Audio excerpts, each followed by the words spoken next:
Just because I can't do a trick today doesn't mean I won't be able to do it tomorrow, but it's really easy to impede your own growth because today I can't juggle 6 balls in a continuous pattern.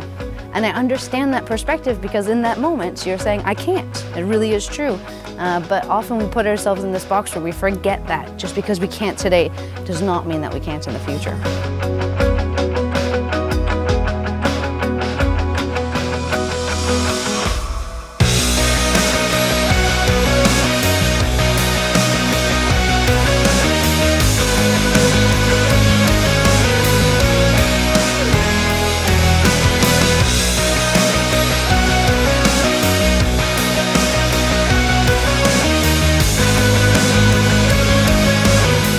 I was living in England when I was 22 years old, and I had a part-time job and not a lot of friends, and I didn't know what to do with myself. And I thought, you know what, there's a juggling store.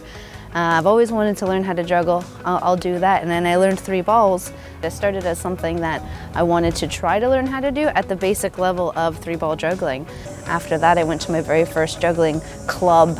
I found out that there's a juggling club at the university, and then I walked in there and I saw all these people juggling and doing tricks that I had never seen before, and my mind was blown. I thought, this actually exists? Like, there's a community for this, of people doing this? I feel like I could always be rehearsing more, always. That's sort of a subtle feeling I have with the juggling club. I almost always train on Sundays and Wednesdays, so that's usually a few hours each time.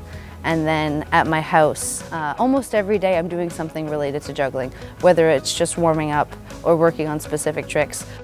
If you are going to shoot any live performance, the most important thing for me actually is to be warmed up.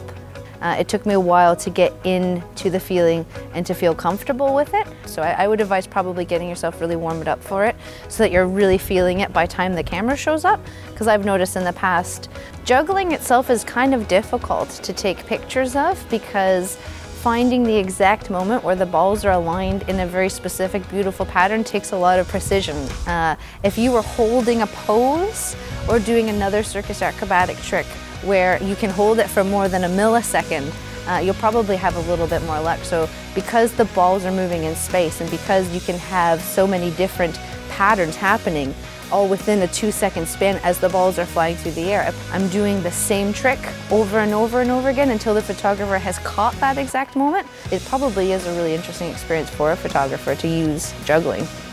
So for me, I think having as many opportunities as possible to be in front of a camera, because that little bit of pressure is very similar to that little bit of pressure of anyone watching you. So the more opportunities that you have to be in front of the camera, the more opportunities you're going to have to experience it, become more accustomed, and just like anything, become more and more comfortable with it.